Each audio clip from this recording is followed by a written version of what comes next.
Hey everyone, welcome to the Moms Behind the Brand podcast with your host, Jasmine Swinton. Here we dive deep into the real stories of the visionaries, the innovators, the creators, the moms behind the brand. If you're ready to learn, grow, and be inspired to level up both your business and life, you're in the right place. Let's get started.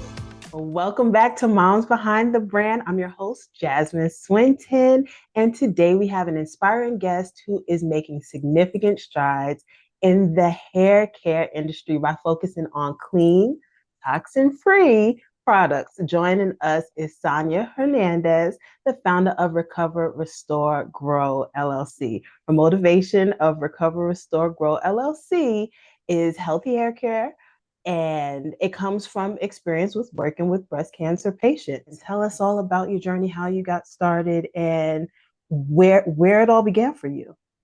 Thank you, Jasmine, for giving me a moment to share a little bit about what I love and what I do. I've been a licensed cosmetologist for more than 2 decades, and every person that's set into my chair, I pour love into them, and their story becomes my story. And throughout the years, I've had women sit in my chair that have been affected by the effects of toxic ingredients, breast cancer survivors, where I was helping them through the process of when they lost hair, when they regrew hair. And so healthy hair care and hair growth with non-toxic ingredients has always been a passion of mine. My clients knew that when they sat in my chair, the products on my back bar were going to be natural. They were going to be organic. I mean, there was some amazing mainstream brands that I could have used, but to me, more of the way that I wanted to make an impact, especially as a woman of color in our industry, was to expose us to clean beauty products that work for our hair. So that initiative was born from the women that sat in my chair, the stories that were told. And then probably about 7, 8 years ago, few loved ones in my family was affected by cancer. So I had to pivot, and I started working in a breast cancer office and worked with hair loss clients, breast cancer patients that lost hair. I transformed into more of a clinical cosmetologist, and the products were birthed from that. And so that's why I'm here today, just to give the best, because we deserve the best. Absolutely. Now, what was it about the actual sulfates and the different toxins that you found in the products that made you say, hey, there's a science to this, I can do something about it? So actually, sulfates, I did notice like early in my career when I was in cosmetology school, they give you all the over-the-counter stuff that you're going to use. But I remember when I worked on, it didn't matter what hair texture or type. I could tell that when I used the sulfate on someone's hair, the hair seemed to lack hydration. The hair seemed to be more brittle. The hair seemed to be drier. The hair seemed to break more. And so as I did more research on the harmful effects of sulfates, it's kind of like a salt that eats away at the integrity of the hair. And not only that, the toxicity of it can leak into the bloodstream, which can actually be more harmful to us. And we're using shampoo every single day. So that kind of got me on the journey when it came to sulfates being sulfate free. Now, is it specifically like in the shampoo, or is it also in conditioner, in hairspray? I think it's phosphate. I have it written down. Phthalate. Phthalate. Yes. So phthalates are like a plasticizer, very similar to what you would use on a floor to finish it. It's something that adds bulk or weight to the product, which gives the manufacturer more weight in the bottle. And these are harmful because they're like plasticizers that we're actually putting in our hair and our scalp. And where you can find sulfates are more so like in your soap-based products, shampoos, cleansers for the skin, silicones. You can find those also in conditioners. I find that in a lot of multicultural products that they put in our conditioners are silicones to give us the effect of having the weight or the slip, because we all want the slip. But silicones, as I mentioned, they are kind of like a waxy residue. It suffocates the hair shaft. Moisture cannot get in, moisture cannot get out. And so we're always like, why is my hair so dry? I got to put some moisturizer on it. You know what I'm saying? So Absolutely. That's silicone, me. Yeah, silicones can be horrible for our hair. Our hair needs to breathe. Our hair is a fiber, a lot like a fabric. And we need to make sure that our hair has access to the moisture that's in the air, the water that we put on it. And when we suffocate it, silicones are like putting a plastic bag on your hair. You do not allow your hair to thrive and to nourish. And so, unfortunately, as I mentioned, a lot of products that are catered to us have that to give us that weight to kind of manage our hair, but that doesn't manage our hair. What manage our hair is allowing moisture to attach itself to our hair and locking it in. Wow. I mean, that is absolutely me. I'm sure the frizz that I experience in my type 4C curls and my hair is very coiled. So locking in the moisture is like, especially with the coils, one of the hardest things to do. So any silicones that I'm adding definitely cause an issue. That is amazing. Would have never known. Another thing that's so like popular, and I don't, not so much popular, but you hear a lot of people speak about alopecia and that being like one of the main conditions. Is that like the only one, or are there more conditions, especially within the cancer community, where Mhm. our women are suffering, especially in the melanated community? Yeah, absolutely. Alopecia areata, it has so many different names and forms. Contact dermatitis too on the scalp, where the scalp has an overproduction of sebum, which basically AKA is dandruff. And in the breast cancer community, what I see is not after they lose hair, which is just the body is so amazing to me. They don't get what's called alopecia. They basically just completely go bald. All of the cells in their body are fighting to stay alive. So chemo is killing everything to get rid of the cancer, but as a result, it harms, like the cellular turnover growth in the scalp that produces hair. So that kind of goes in a dormant phase. And it's kind of like an infant stage when infants are in the womb and they're developing, the hair follicles start to develop at some point. So at some aspect after the chemo patients are done with chemo, their scalp goes through a regeneration or a growth phase, but those follicles are very, very small. They're very, very immature. It's like they're starting over. Think Okay. about when you have a child that's an infant, a baby that's like maybe 1 year old versus a child that's like 5. The texture on the hair is a lot of times finer, it's silkier, the hair is thinner. But as that child gets like 5 years old, those strands and the texture full force comes in, it's plumper. So similar thing after a breast cancer patient develops chemo or excuse me, cancer, and they lose their hair. Those follicles start from an immature infant stage and they develop to a more adolescent stage. And to encourage those follicles or those cells that have been destroyed, you want to fatten them up. You want to nourish them with ingredients that are going to be beneficial for the health of them to start to rapidly produce again and get back to where they were. Now, specifically using your product, what's the process like from that infancy stage to now 6 months, 12 months later? Mm-hmm. Great question. So I'll talk twofold, one for breast cancer patients and one for those who just want to grow their hair. We all want to grow our crown and nourish it. Breast cancer patients, I have them on a specific regimen. I put them on the fragrance-free line because fragrance-free, a lot of times when they're going through chemo, scents can make them feel ill. And I never want them to attach that hard emotional experience to a smell. Smells bring back memories. So I Absolutely. put them on a fragrance-free aloe vera, black castor, and lavender rinse wash to really prepare the foundation of the scalp. And then I also put them on a non-scented healing scalp butter, which heals the surface of the scalp, puts back fats, and by using like avocado fats, sunflower seed oil, which is powerful, which says GLA, which is like a very similar to minoxidil. Is a stimulating effect where it actually fires those cells and those follicles that start firing and opening up again and feeding them. So with my chemo clients, that's what I start with. The reviews on my clients that want to stimulate hair growth, they are up. I mean, I am blown away The secret sauce is aloe. So what's unique about my brand is 100% pure aloe base. I don't use any water to drown out the formulation. You're getting pure aloe vera juice with black castor, rosemary, and then the lavender, and then also rice bran in it, which actually strengthens the hair. So my clients that have used this, the reviews and the pictures and the stories, I had a client that was bare on her temples, her thinning edges for about 18 years. She gave birth to a child. After she gave birth, sometimes your follicles in your body are depleted. So you have to build it back up. So 18 years, she didn't do nothing. She said, my daughter was looking at me. She said, Mama, your edges is going back. That sounds like my 12-year-old. Like, hey, what's going on with these edges? So, oh, you said Girl, aloe based, huh? girl, yes, and they will tell you too. So this client, she took this, it's a sunflower seed with rosemary and black castor.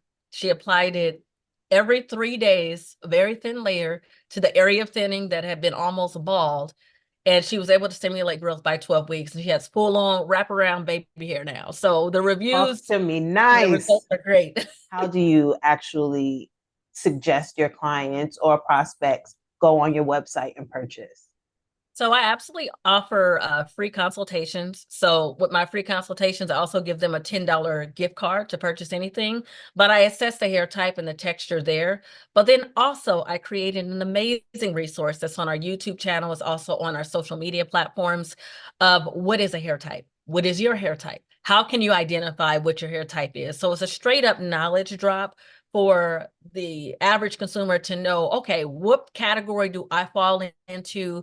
And then I also have where I interviewed women with different hair textures and types so they could see themselves and they could learn what worked for them. And so that's how I start there. And then also on our website in the header, I have shop by hair type. So once you are able to establish what your hair texture and type is, I have a nice little guide of what products will love on your hair and bring the hair back.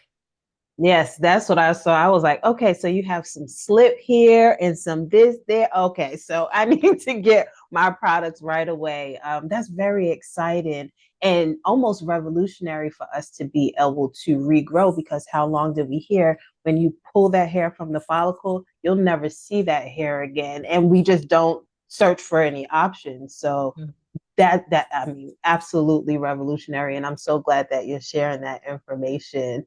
What do you find that people come to you for the most? Is it I'm looking to grow or regrow my hair? I'm going through this ailment and I need help here. What are you finding that our community is really calling out for? I'm finding that people want better. They want better products. They want to have products that work with their hair type and texture that are non-toxic. I am finding that people also, once I speak with them, whether they say it or not, they want to love on their hair. They want to embrace their crown. And I always say our crown and our hair has a story.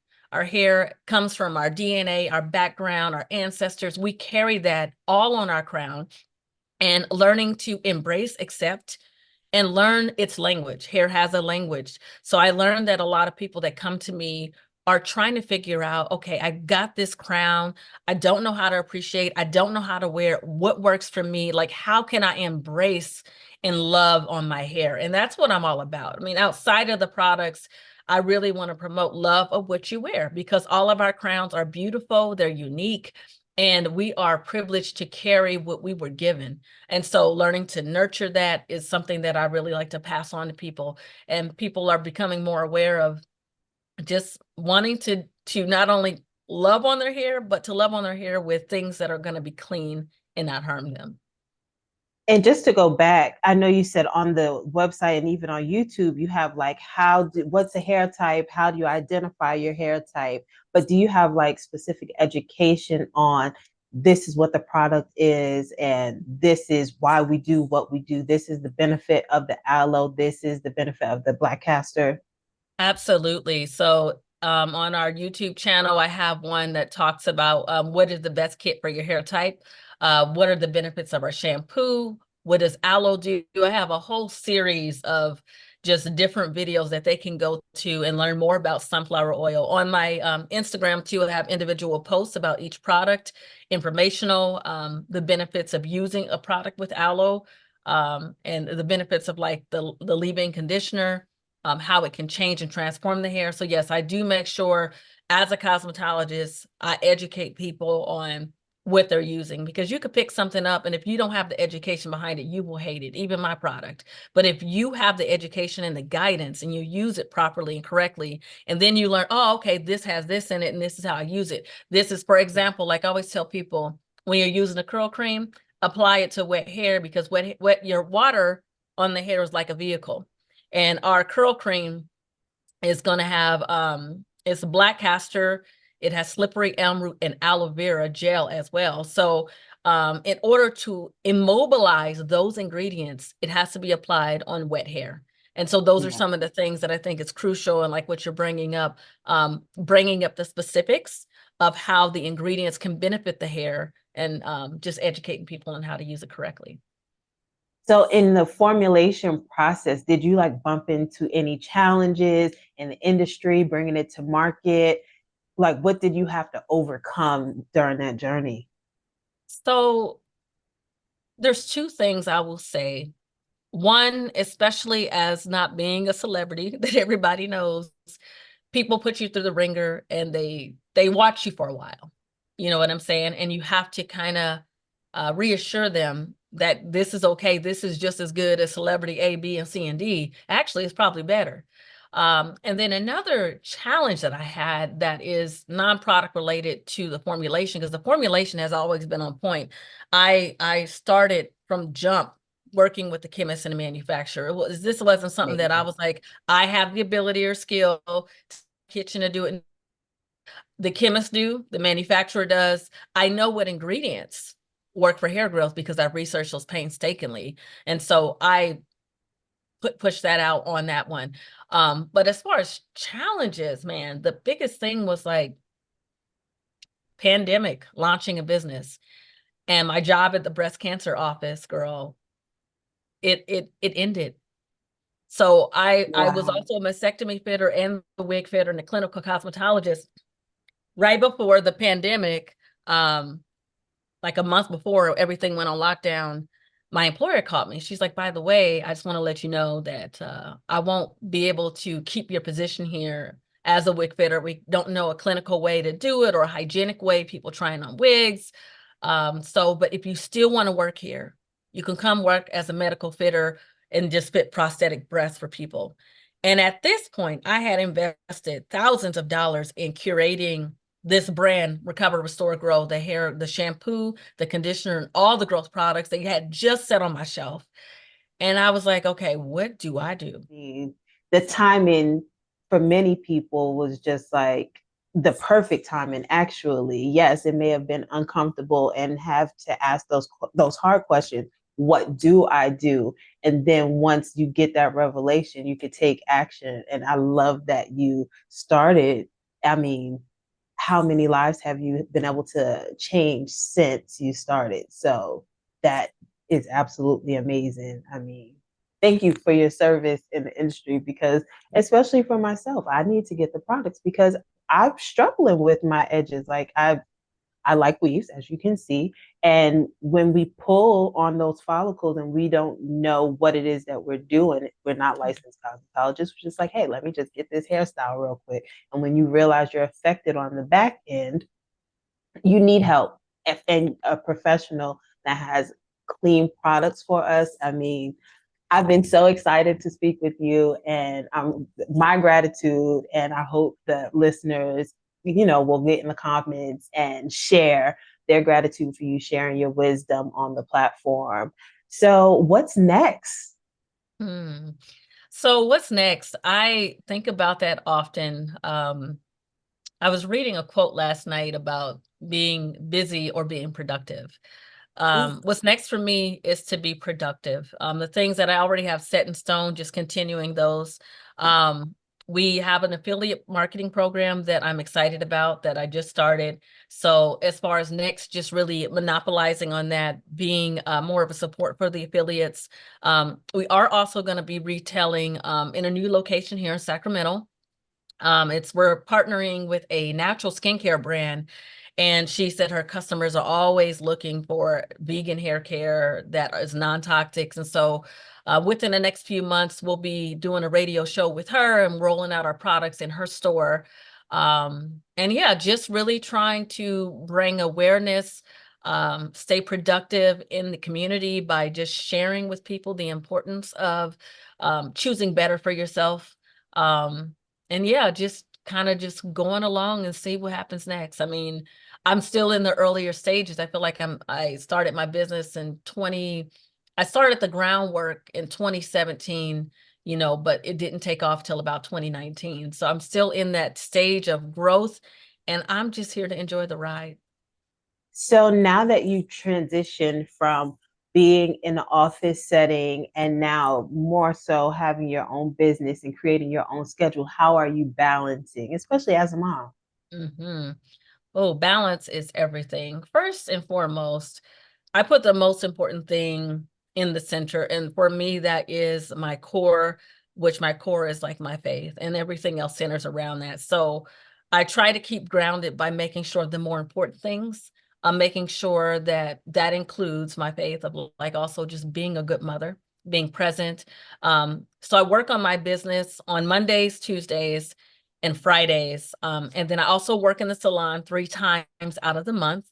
Um, and then just having a strict schedule. Like when I work in the salon, I have hours that I work, I have hours that I don't. I also schedule a day off. I never had a day off in my life. I've always been Wow. hustle mode, hustle mode. Girl, I got Wednesdays off. I don't touch work. I don't look at work. I don't ship nothing. I don't reply to no emails. So that's keeping me balanced. Do you have any like outside of the home routines that's like your self-care routine?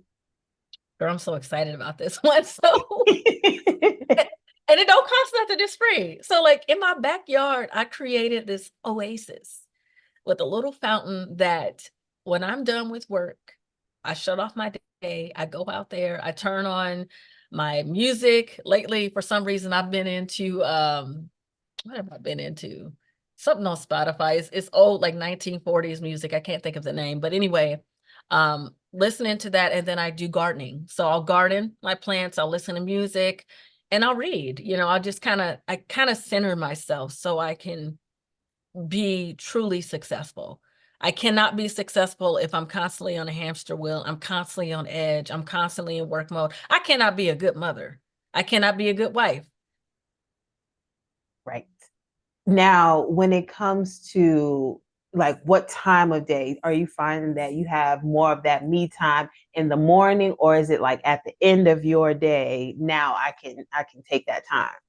I'm a little greedy with it, I must say, because I start in the morning and I'm in the evening. So in the morning, girl, I woke up for you. My daughter's 23, by the way. And I woke up for many, many years getting up early. So I allow myself to sleep in until 8 o'clock in the morning. I make Yes. me a nice breakfast. I pour me a cup of tea. I sit on my patio and I take an hour to enjoy my morning, sitting there, getting my thoughts together, and then I work. And then when I'm done with work, part two comes. I'm sitting on the patio, repeating the same thing, just relaxing.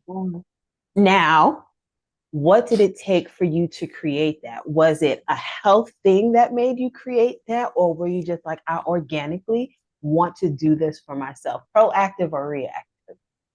Life is short. And because I have seen um, what cancer does to people and how it changes their lives, one thing I said to myself, I don't want to be on this hamster wheel and say I get sick. Did I ever enjoy life? Did I ever enjoy a conversation with my husband and my daughter sitting on the patio without my mind being flooded or going here? Absolutely not. So probably about 7 years ago, I started really saying, you know what? I want to enjoy the moments in life. And that's what really got me on this path of self-care, self-love. And then I also realized I'm not going to be a good support to anyone if I don't take care of me. Right. Now, what would you say to your younger self? You said 7 years ago. So, what would you say to your younger self? And I know the entrepreneurial side just started, but what would you say to your younger self? What advice would Mm. you give? I would say trust yourself, be patient. And when you are in a room with people, even though you may know something, sit in the room as if you know nothing and absorb what's going on around you. Also to remember that the people that are surrounding you in your core or just in your space, they can be detrimental to every part of your life. So make sure you choose wisely, and what you give out, make sure you're getting back from those relationships. Because sometimes I feel like my younger self just accepted and I poured into people. But no, I think as women, as mothers, as wives, we do that naturally, but we deserve relationships that also build us up. And so just to have standards when it comes to those relationships, and don't feel guilty if you have to like cut somebody in a different position of life. But sometimes people they don't have to sit with you at the table. They can sit in the bigger circle, but they can't be at your table, and that's okay. Yeah. What would you say to any mom that's looking to pursue their passions or go after a dream that they have? I would say, girl, trust yourself, because you know what it takes to run a household, to raise a child, that type of patient. You have the skill, you have the ability, you have the qualification. And don't feel guilty for doing something on the side for yourself, because when our kids grow up and they leave home, you have to have something um, that fulfills you. We never want to lose ourselves in our parenting or in our marriages. We want to still be able to, this is a human experience. We are who we are. So just do what you need to do, but I don't know if I can formulate correctly. Do what you need to do to keep that light inside of you alive, and don't feel guilty about it. That's so major. How many of us feel guilty about taking any time? Oh, my dreams are on the back burner until the children are out of the house or they graduate college or whatever. So that's major. So, any advice that you would give to the listeners that I may not have asked? I would say, because I am a mother, um, one of the benefits of being a mom entrepreneur is I am able to lead by example and teach my daughter good work ethic. And so allow your children to come on the journey with you. They will probably not do it the way that you would do it, but allow them to build that experience, allow them to be proud of you. And they're not going to be proud of you unless you allow them to be a part of your journey. That's what I would say. My daughter and I work very closely together. In fact, when we do networking events, like one time we had a pretty major event. We did the pre-Grammy show in Los Angeles, and I was like, I don't know if she's ready for. I don't know if she's ready for this. I put her in the room. She made so many connections for our brand. Wow. And also it did something for her confidence. So I would just say, and at the time she was like 20 years old. So I would just say, as mom entrepreneurs, don't be afraid to let your children learn from you of how to survive in this world, because this world is tough, and they're gonna have to learn how to have that hustle spirit no matter what they do. Yeah, that's big. I saw that. I guess it was a short video of your experience going to California. Well, you're in California, but it was Mhm. in a different area, I presume. Yeah, we were in Los Angeles, so we actually live in Sacramento, but we went to LA. Yeah, so it looked like she was doing more of the vlogging and she was able to leverage her expertise just in the video aspect. So that was, I'm sure, was exciting for her because now she gets to be a part of the journey as well, like hands on. And now it's up on the YouTube page. I was like, this is amazing. I love that partnership. My mom and I do a lot in business together. So that was very exciting to see.